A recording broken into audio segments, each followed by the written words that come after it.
What's up, and welcome back to another episode of Keeping Up with the Commanders. I'm your host, Mason Kenahan. It is NFL Draft Week.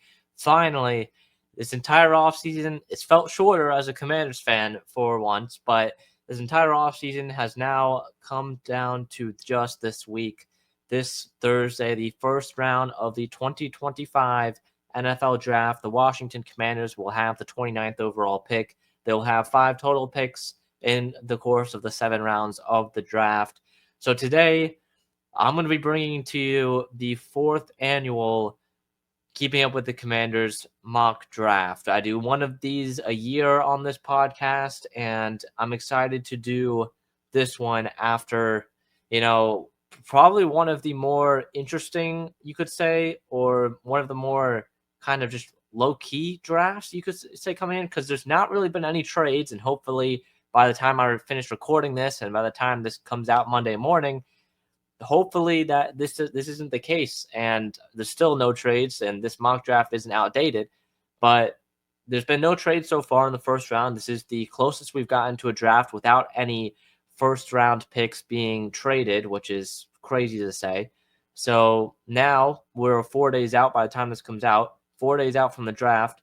Washington has the 29th overall pick, but I also want to talk about today, what will some of these other teams do? There are a lot of great players that maybe as a Washington fan, we haven't really been able to talk about on this podcast yet. A lot of blue chip guys that are going to be superstars in this league. But Washington, of course, is not going to be in position to draft these guys at 29. So I'm going to take this opportunity in this mock draft to kind of talk about those guys as well as Washington's pick once we get there at 29. This is going to be a full first round mock draft, no trades. We're just going to go straight up 1 through 32. This is going to be a prediction mock as well. So this is what I'm going to be predicting, not what I would actually do, which is important to note here in this scenario. So let's just jump right into it. Let's bring up the PFF mock draft simulator where we're going to go through picks 1 through 32. The Titans will be on the clock first. It's going to be a pretty good one. Let's jump right into it. So with the first pick in the 2025 NFL Draft, the Tennessee Titans are on the clock after having a treacherous season last year in Tennessee with Will Levis at quarterback, among others. But in this scenario, I think we kind of all know what's going to be happening here. We all kind of know. It is Cam Ward. It is Cam Ward. I think Cam Ward is the QB1 in this draft, in my opinion. You look at his grades from last season, incredible. And one of the highest graded quarterbacks last season out of any quarterback in the country. He's got great numbers. You look at his big time throw rate, top 15 in the country at 6.3%. Multiple games. What is this? 6 games, 7 games? Yeah, 6 games with a 90 grade or better, which is just incredible. Cam Ward is my QB1 in this draft. I still think that there are some deficiencies in this game, especially some of his decision-making skills. But at this point, you need a quarterback as a team. You're going to reach on a quarterback, and quarterbacks are just valued higher in the draft class. So Cam Ward will be the pick here for Tennessee at number 1. This brings us to number 2 with the Browns. I also think this pick is we kind of already know what this pick is going to be, or who this pick is going to be. Andrew Berry has been talking about a certain player like crazy over the last couple of weeks and praising how much he loves this player and what he can bring to a team, not on one side of the ball, but on 2 sides, because that player is Travis Hunter. Travis Hunter is, again, a unicorn of a player. We've never seen someone, especially in the last few decades, play both sides of the ball at the level that he plays it at this past season and in his time at Colorado and Jackson State as well. I mean, look, 90-plus coverage grade. He's got, he's also a great wide receiver. Like, this amount of times, not only just on one side of the ball, but on both sides. And in my opinion, Travis Hunter is the number 1 player in this class. I have him as my number 1 player. I think this guy is going to be a superstar in this league. Just his athleticism, what he's able to do is incredible. Again, we look back at the 2022, he was the number 1 overall recruit. He ends up flipping from Florida State to Jackson State, which was probably the craziest signing day or early signing day moment in history, was when the number 1 recruit did that. So Travis Hunter will be the pick for the Browns at the 2nd overall pick. So these first 2, pretty self-explanatory so far. We go to the Giants at number 3. They kind of need a quarterback, but they've now signed Russell Wilson, Jameis Winston. They may have a bridge quarterback there to kind of buy them some time. Shedeur Sanders is on the board, but I just don't feel like the Giants are going to be taking him. You look at that front office and John Mara and the history of the Manning family with New York. I think they could potentially be looking at a guy like Arch Manning next year. So I think they do. I think they passed up on a quarterback at number 3. I'm going to have them taking an edge rusher, and that edge rusher is my number 2 player in this class, and that is number 3 player. My bad. Number 3 player in this class, and that is Abdul Carter. Abdul Carter is the best pass rusher, in my opinion. I expect these edge rushers to fly off the board in the first round. I would love Washington to get a guy like Abdul Carter on the edge, but they are nowhere near in taking him in terms of where they are on the draft board. So Abdul Carter has been kind of teasing it a little bit on his Twitter account about the potential interest between himself and the New York Giants. 22.6% pass rush win rate, guys. Like 7.6% run stop rate. This guy is an elite talent, blue chip talent. I have the Giants taking him here at number 3. All right. These first 3 picks are kind of what everyone has kind of been saying so far, but the Giants take Abdul Carter at number 3. This is where things kind of get interesting, right? At number 4. I feel like 1 through 3, we kind of know what's going to happen. Ward, Hunter, Carter, 1, 2, 3. Number 4, I'm actually feeling pretty confident in. I think number 4 has been figured out by New England as well. Now, there's many different places they could go in this one. They could go with a wide receiver like Ted McMillan, who is my wide receiver 1 in this class, again, taking out Travis Hunter. I know there's been a lot of praise for a guy like Matthew Golden and a lot of hype around him lately, but Ted McMillan is still my number 1 guy. I mean, look at 2.87 yards per route run. McMillan's massive frame. He's hard to bring down. Uber consistent hands, low drop percentage. This guy is really good, and I think he can be a wide receiver 1 for a team in this league. You maybe look at the hype that Drake London wasn't really getting down the stretch of the heading up of the pre-draft process. I think Ted McMillan is kind of having that same thing. And look, I mean, Drake London is a wide receiver 1 for a team and a very good one as well. So Ted McMillan is potentially an option here for New England, but I'm going to go with Will Campbell. All right. I think you need to start protecting Drake May. You've got your quarterback of the future. You need to protect him. And Will Campbell is someone who I think can at least start at left tackle before maybe you do push him inside to play guard. I think Will Campbell, though, deserves time. I mean, he's got over do some maths here, over 2,400 snaps in his career at left tackle. He's got a lot of experience for only playing at LSU for 3 years. I think Will Campbell is someone that could be a very good left tackle in this league. I know some people are concerned about his size. Again, 6'6", 323 pounds, and he's got some smaller arm length wise, but I think Will Campbell here is the pick for the Patriots at number 4. So the first 4 picks are what I'm really confident in. After that, it gets interesting. All right, the Jags here at number 5 are in a similar position to the Patriots. They can kind of go best player available. And in this scenario, my best player available would be Ashton Jeanty. It would be Ashton Jeanty. Now, for the Jags, I don't see them going running back here, right? I think they do address something else, a bigger position of need. And I think that position of need is on the defensive line. You're going to need some pass rush on the defensive line, pairing up with Josh Hines-Allen, Trayvon Walker. You need some work on the inside there, and Mason Graham can be that guy. A 92.6 run defense grade last season, a 12% run stop rate, which ranked in the 98th percentile. Like this is elite level stuff. Mason Graham is one of the blue chip players in this class, in my opinion. You look at some of these blue chip players, right, that I mentioned previously. Hunter would be one. Carter would be one. All right, Campbell would be one. Mason Graham would be another. All right, so that is my 4th blue chip player, but Mason Graham to the Jags here at number 5. This brings us to number 6 and the Las Vegas Raiders. Now, the Raiders are getting a lot of connection right now to a particular player, and I do think they end up drafting him here.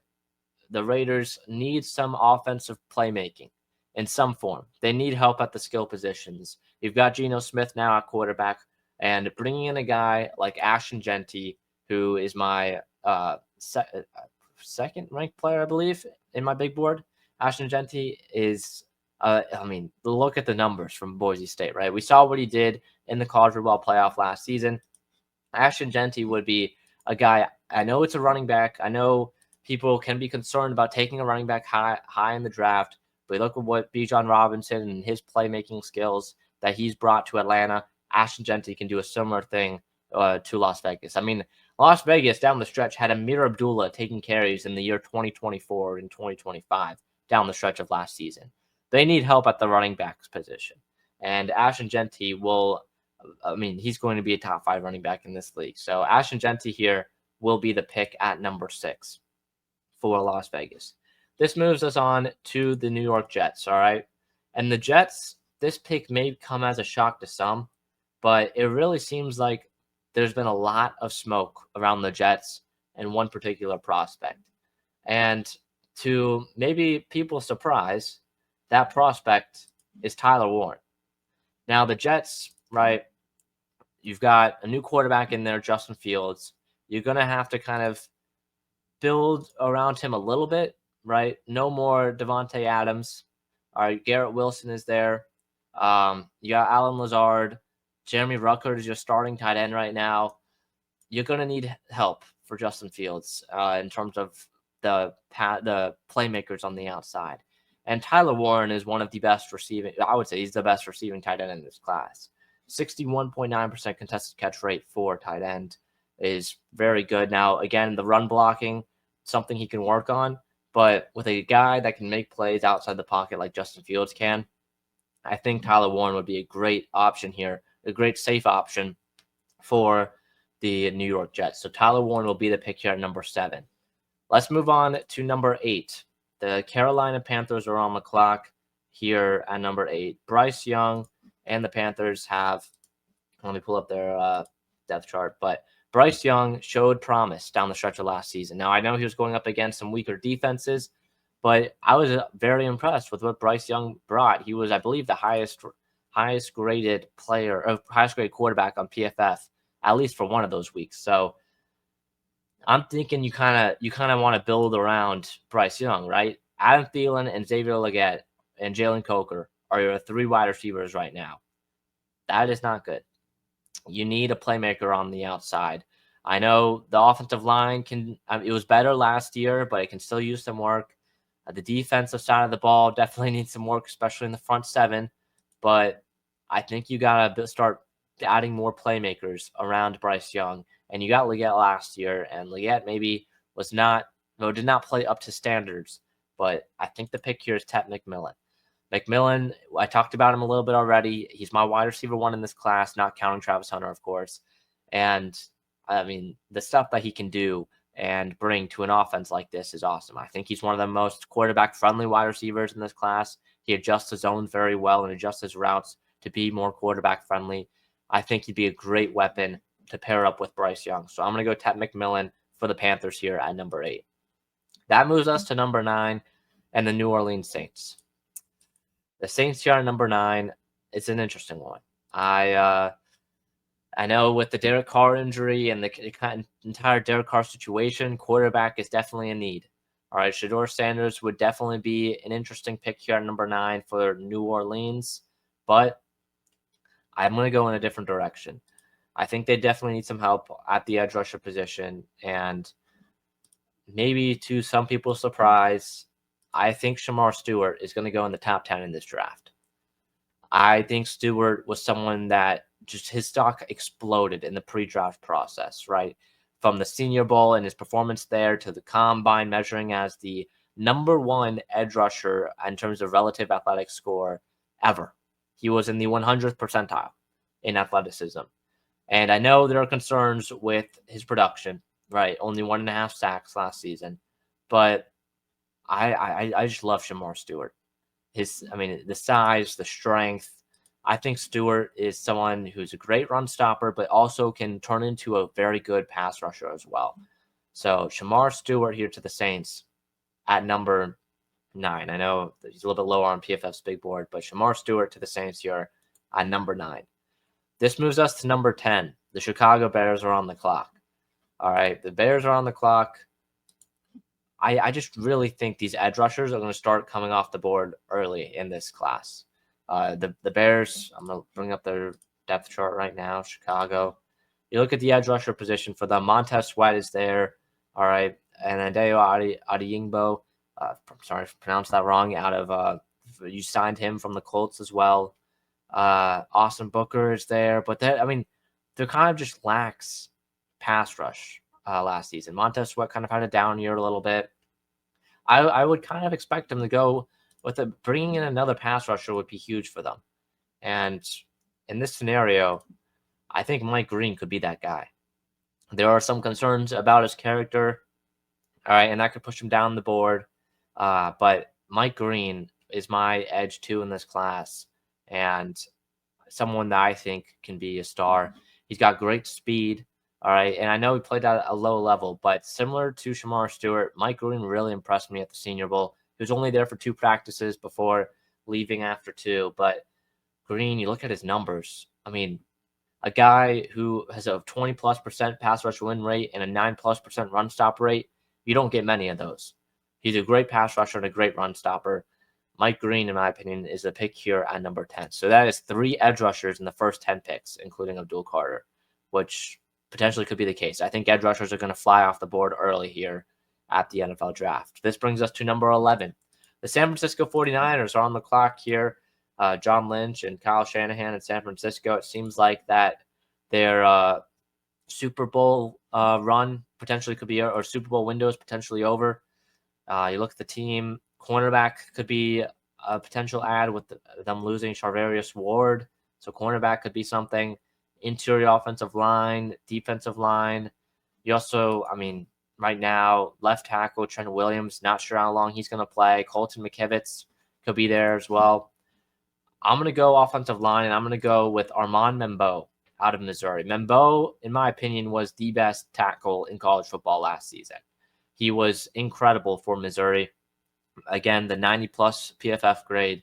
I think Membeau is someone who can turn into being a star. Now, he played at right tackle, and maybe you do play him over Colton McKivitz, but I think potentially he ends up being the replacement for Trent Williams, and Membeau could be the option here for San Francisco. So I'm going with Armand Membeau out of Missouri here at pick number 11. This moves us to pick number 12. The Dallas Cowboys are on the clock. We look at what Jerry Jones and kind of his philosophy right now with Dallas. You're not really going to get better through free agency, right? You're not going to, because they're not spending any money in Dallas. So you're not going to get better through free agency. I feel like Jerry Jones, even though how much he's kind of put himself under this amount of pressure in recent years, he feels that pressure. And I think Jerry Jones wants to make a splash in this draft and draft a playmaker, draft a flashy guy. We're not going offensive line. We've gone offensive line the last few years, even though that still may be a need, especially on that right side. I think he wants to make a splash and draft a wide receiver. That wide receiver will be Matthew Golden.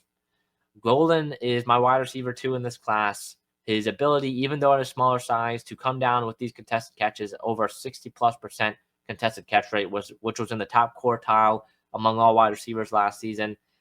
You've got, only 4 drops last season as well. So Matthew Golden, I think, is a star waiting to happen. And you look at the stuff that he did down the stretch for Texas in that college football playoff run. I think Matthew Golden, keeping him in Texas, that'd be the flashy pick for Jerry Jones here at number 12. So Matthew Golden at 12. This moves us to number 13. The Miami Dolphins are on the clock. I think this is pretty obvious for Miami. You go with an offensive tackle here. Teron Armstead announcing his retirement. Now the decision here, Josh Simmons or Kelvin Banks. Kelvin Banks is a very good pass blocker, but I think Josh Simmons and just the three offensive linemen that Ohio State had, Simmons, Donovan Jackson, Seth McLaughlin, all elite at their position in terms of being in this draft class, all towards the top ranked.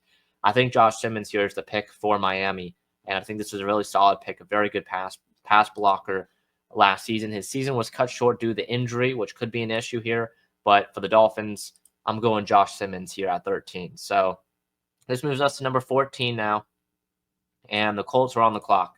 You've got Anthony Richardson. This is a do or die year for him. at the quarterback position. There's a lot of different needs for the Colts here in this draft. I'm going to go with someone that can help Anthony Richardson on the offensive side of the ball, and that is going to be Colston Loveland. Loveland is someone who I think is a very good receiving tight end.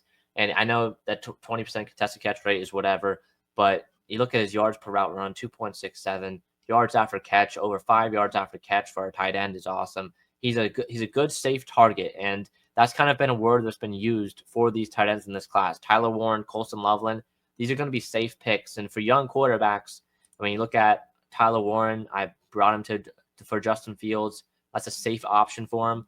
And Colston Loveland could be a safe option for the Indianapolis Colts and Anthony Richardson.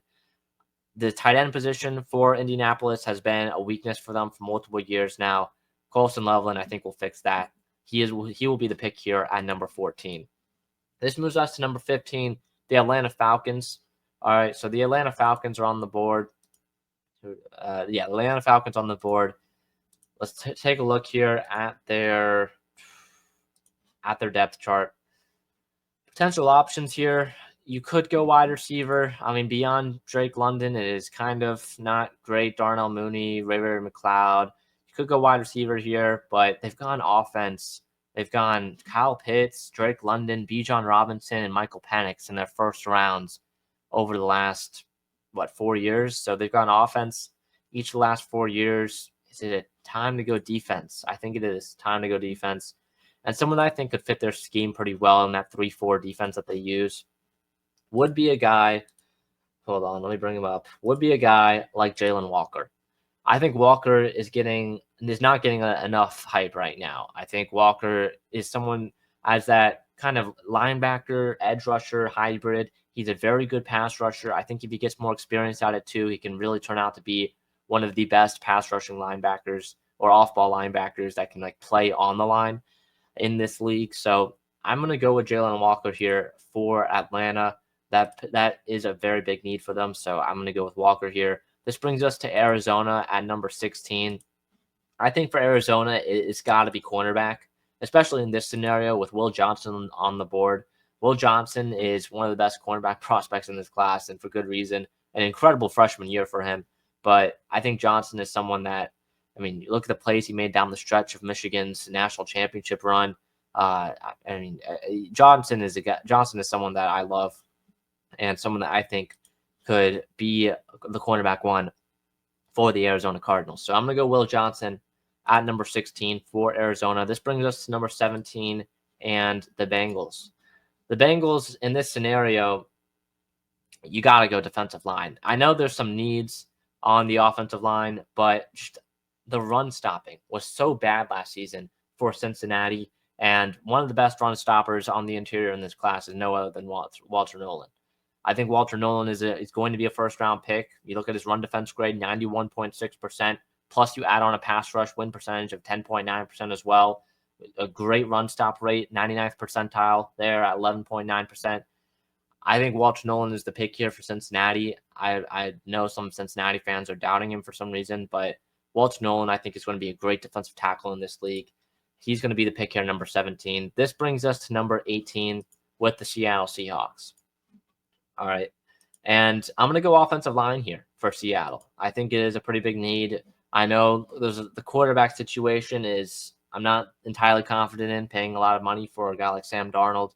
I get it's kind of just a one-year deal, but I'm going to go offensive line here to kind of, build around Sam Darnold, you could say, or at least just give Sam Darnold some support because the offensive line has been pretty atrocious for Seattle. I mean, their starting center retired mid-season last year, which is not good. I'm going to go with, in my opinion, the best interior offensive lineman in this class, and that is Gray Zabel out of North Dakota State University. He's that small school offensive lineman that's going to turn out to be a star in this league. Look at the pass blocking grade. He played mainly left tackle last season, but has some work on the inside, and of course at right tackle as well. He's kind of played up and down the line. He's played at every position over the course of his college career. And Zabel was someone who really impressed me. Was one of the big risers at the Senior Bowl as well. So I'm going to go with Zabel here out of North Dakota State for the Seattle Seahawks. This brings us to the Bucks at number 19. The Bucks are an interesting one. I feel like you got to go defense but also offense. Another offensive weapon won't hurt either. Tampa Bay, I mean, I guess you're good at wide receiver. Mike Evans, Godwin, McMillan. Cade Otton's a good tight end. The offensive line looks pretty good as well. I think the pick's got to be defense. I'm going to go with someone on the secondary, and I guess this is PFF's best player available right now. But Shedeur Barron out of Texas is going to be my pick. Shedeur Barron, 91.1 coverage grade last season, a 91.5 zone coverage grade. One of the best corners. I believe he won the award for best cornerback in college football last season, which is great to see. I think he can play. Look, he can play in the slot. He can play on the outside. He's played in the box. He's kind of played everywhere. He was a safety that kind of transferred over to an outside corner this season. Was a turnover machine as well for the Longhorns this year. Shedeur Barron is going to be the pick here, number 19, and he's going to Tampa Bay. Pick number 20, the Denver Broncos. I think for Denver, you've got to start supporting Bo Nix more on the offensive side. That defense, in my opinion, is going to be top 5 next season. I don't think you really need to add on to that. You look at in the secondary, Pat Surtain. You bring in Talanoa Hufanga. Riley Moss has turned out to be a great corner. And then on the defensive line, Nick Bonito, Dre Greenlaw as well, and Zach Allen. I think you go offense here. Now, the decision, Luther Burden or Emeka Egbuka would be the decision here. It's an interesting one. I think they're going to go with Egbuka, though. I know I'm not as high on Luther Burden as I know a lot of people are. I'm just not as high on him. I'm going to go with Emeka Egbuka. I have him ranked higher as well. I think Egbuka does go before Burden. I do see Burden kind of falling a little bit. I don't know how many teams like him. I'm going to go with Emeka Egbuka to kind of support Bo Nix in Denver. So Egbuka will be the pick here for the Broncos. This moves us to number 21. And, I mean, there's been a pretty clear trend here of a guy who's been falling. And that is Shedeur Sanders. I think he will be the pick here, number 21. Now, will the Steelers ultimately trade up for him? That could potentially be an option as well. I think Sanders will be the second quarterback off the board. I'm, again, not high on any of these quarterbacks. I don't think, if it was any other position, a first-round pick would not be, like, my choice for any of these guys.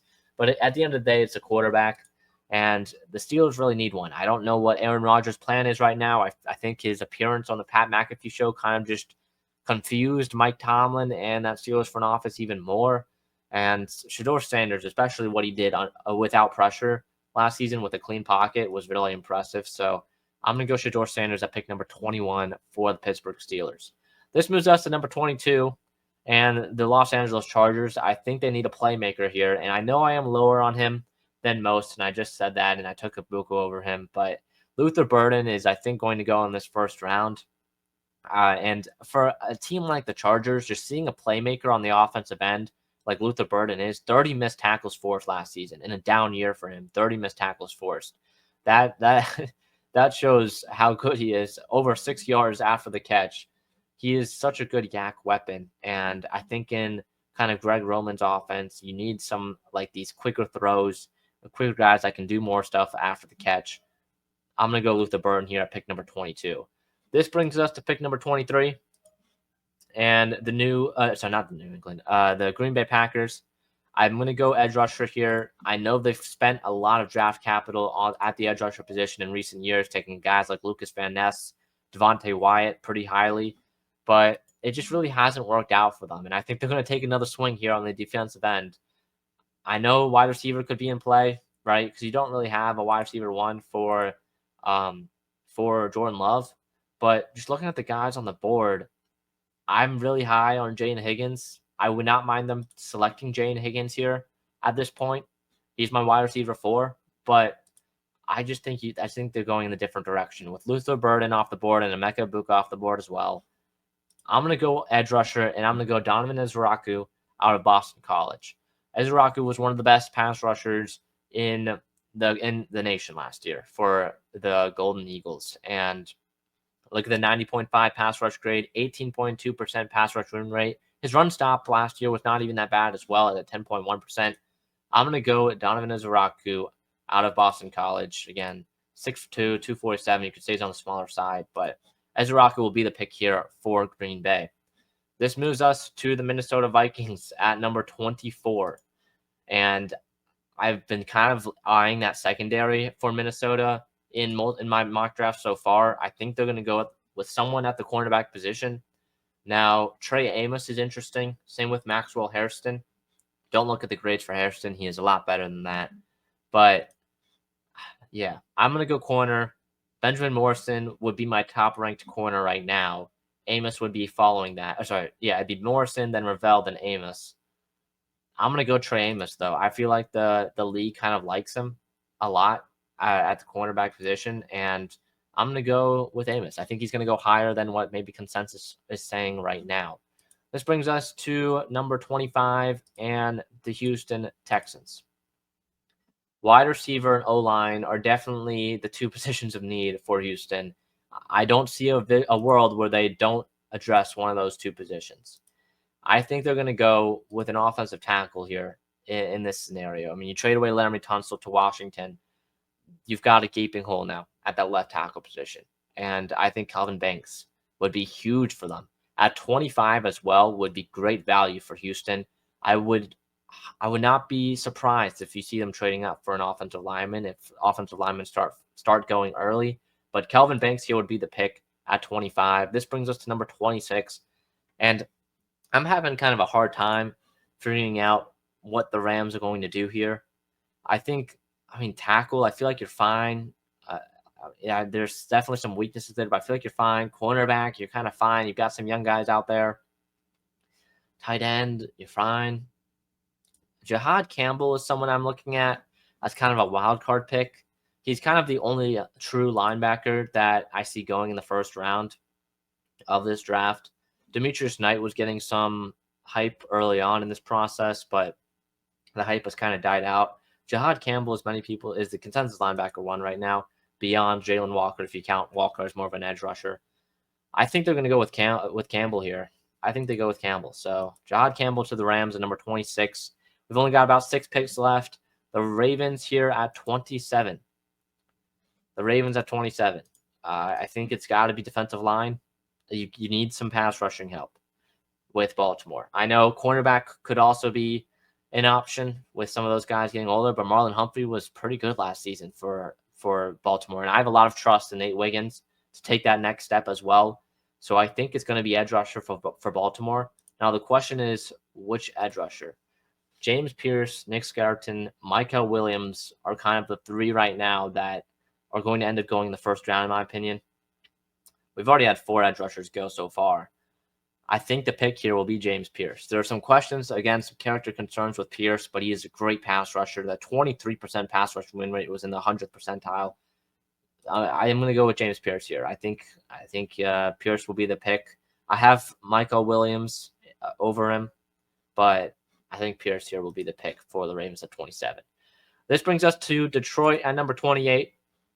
Detroit, I think the number 1 need right now is cornerback for them. The secondary was really exposed down the stretch of the playoffs last season. Look at who they have out there now: DJ Reed, Terrion Arnold, Rake Straw. You've got some young guys out there, and you spent a lot of capital on them last draft class, taking Arnold in the first round and Rake Straw in the second. It really has not worked out for them. And maybe they go ahead and address the cornerback position again. Their team is so complete right now. You could go best player available. That would be Malachi Starks, who's starting to fall here in this one. But I don't see him going safety. You've got Brian Branch and Kirby Joseph already out there. There's no point in going with Malachi Starks. Kenneth Grant could be someone, but you've got like a Lee McNeil already on the inside and DJ Reader. I mean, there's just you wouldn't go Marion Hampton. I mean, tackle, you're pretty solid at. Maybe you need some help on the inside, but Taylor Decker and Sewell are good there. Yeah, maybe you need some help on the inside, some interior help, but there really isn't some like interior offensive lineman I'm like dying to draft. Tyler Booker maybe could be the pick, but I think I'm going to go edge rusher here. I'm going to go corner. I think I'm going to go corner. Benjamin Morrison, I think, will be the pick. Maxwell Hairston. It's interesting because Morrison's coming off of a season-ending injury. Hairston has been kind of getting some sneaky hype, first-round hype. He's going to be attending the draft, actually. I'm going to go with Maxwell Hairston here at number 28, the corner out of Kentucky. This brings Washington onto the clock, and this is where things stand. Malachi Starks is on the board, all right, and Washington could go safety here. You've got Quan Martin and Will Harris. I think Washington, though, wants to go with a premium position, and safety is not a premium position. Malachi Starks would be awesome. He's clearly the best player on the board. But the more I think about it, I think Washington is kind of locked into going edge rusher in the first round. There's going to be guys there. Skelton, Michael Williams, Prince Lumon Mielen. Even they could shock someone and go ahead and draft Femi Oladipo in the first round. I'm not going to do it here, but I wouldn't be surprised if they go Femi Oladipo. Michael Williams, I think, is going to be my pick. He's a great run stopper. Pass rush needs some work, but he's super athletic. He's got super long arms as well. 6'5", 265. Michael Williams will be the pick here for me for the Washington Commanders. Let's go to pick number 30. The Bills are on the clock here. I think corner is definitely where they're going to go. I mean, you cannot have Trey White starting in the year 2025. So corner will be the position here. I could also see them going safety. Malachi Starks is still on the board. This is getting to a point where, like, hey, I mean, why not?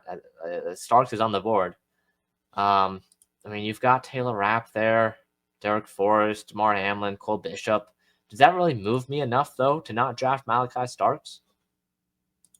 I mean, like, yeah, it doesn't really move me enough. I could go Starks here. It's either Starks or Benjamin Morrison or a guy like Savon Ravel. I'm going to go Starks for the Bills here at 30. He's just a player where it's like, he's on the board. Why not take him? Why not take him at this point? You've got a solid safety room, but you can make it even better by drafting a guy like Malachi Starks. This brings us to the Chiefs now at number 31. The Chiefs, I think, are probably eyeing offensive line or defensive line. They're going to go somewhere in the trenches. Kenneth Grant, I think, has the chance of going in the first round, but also could fall out. Amar Norman Lott is probably not going to be in the first round. Tyleek Williams maybe could sneak in, but I think it's going to be offensive line. And Josh Connolly being on the board at this point, I think would be the obvious pick. So Connolly to the Chiefs here at number 31. This brings us to number 32 and the Super Bowl champion Philadelphia Eagles, unfortunately. But the Eagles here at number 32. I mean, it's really best player available for them. Some may say that's Kenneth Grant, and I don't know if do you go defensive line. Kenneth Grant is on the board. Let me bring up there. I mean, you've got Jordan Davis there. You've got Jalen Carter, Byron Young, Thomas Booker. Do you go edge rusher? You kind of need an edge. Zach Bond is good. Bryce Huff maybe is there, but like that's not really moving me. Bond is fine, and that's really it. You may need some edge help after losing Josh Sweat. So Skelton could be the pick. You may go edge here. Skelton could be the pick. I mean, 7 edge rushers in the first round would be absurd. Yeah, if you need a run stopper, Josiah Stewart would be an option. Skelton, I think, is going to be the pick here. If you lose Josh Sweat, all right, and you lose some of these other guys like Milton Williams as well, you're going to need some help on the defensive line. Skelton's 17% pass rush win rate. I think they're going to go Skelton here. So that brings us to the full results. I'm going to break it all down here. First overall pick, Tennessee Titans go Cam Ward, quarterback out of Miami. Second overall pick, Cleveland Browns go Travis Hunter, wide receiver, cornerback out of Colorado. It'll be interesting to see how they announce him at the draft. I think they're going to announce him as a wide receiver, but it will be interesting to see. Third overall, the Giants select Abdul Carter, edge rusher, Penn State. Fourth overall, Patriots select Will Campbell, tackle, LSU. Jaguars at the 5th spot take Mason Graham, defensive line, Michigan. 6th overall, Raiders go Ashton Jeanty, running back, Boise State. 7th overall, Jets go Tyler Warren, tight end, Penn State. 8th overall, Panthers go Ted McMillan, wide receiver, Arizona. 9th overall, the Saints take Shamar Stewart, edge rusher, Texas A&M. 10th overall, the Bears go Mike Green, edge rusher, Marshall. 11th overall, 49ers go Armand Membo, the tackle out of Missouri. 12th overall, the Dallas Cowboys select Matthew Golden, wide receiver out of Texas. 13th overall, the Dolphins go Josh Simmons, tackle out of Ohio State. 14 overall, the Colts go Colston Loveland, tight end out of Michigan. 15, Falcons, Jalen Walker, linebacker, edge rusher out of Georgia. 16th overall, Cardinals take Will Johnson, cornerback out of Michigan. The Bengals at 17 take Walter Nolan, defensive tackle out of Ole Miss. At 18, it's Gray Zabel to the Seahawks, tackle or interior. It'd be interior for them out of North Dakota State. 19th overall, the Bucks take J.D. Barron, cornerback out of Texas. 20th, the Broncos take Emeka Egbuka, wide receiver out of Ohio State. 21st, Steelers take Shedeur Sanders, quarterback out of Colorado. 22nd, Luther Burden goes to the Chargers, the wide receiver out of Missouri. 23rd, the Packers take Donovan Ezraku, the edge rusher out of Boston College. 24th, the Vikings take Trey Amos, cornerback out of Ole Miss. 25th, the Texans take Kelvin Banks, the tackle out of Texas. 26th, the Rams take Jahad Campbell, the linebacker out of Alabama. 27th, Ravens take James Pierce Jr., the edge rusher out of Tennessee. 28th, the Lions go with Maxwell Hairston, cornerback out of Kentucky. 29th, the Commanders go Georgia edge rusher Michael Williams. 30th, the Bills take Malachi Starks, the Georgia safety. 31st, the Chiefs take Josh Connolly Jr., the tackle out of Oregon. And the 32nd pick, Nick Scarton to the Eagles, the edge rusher out of Texas A&M.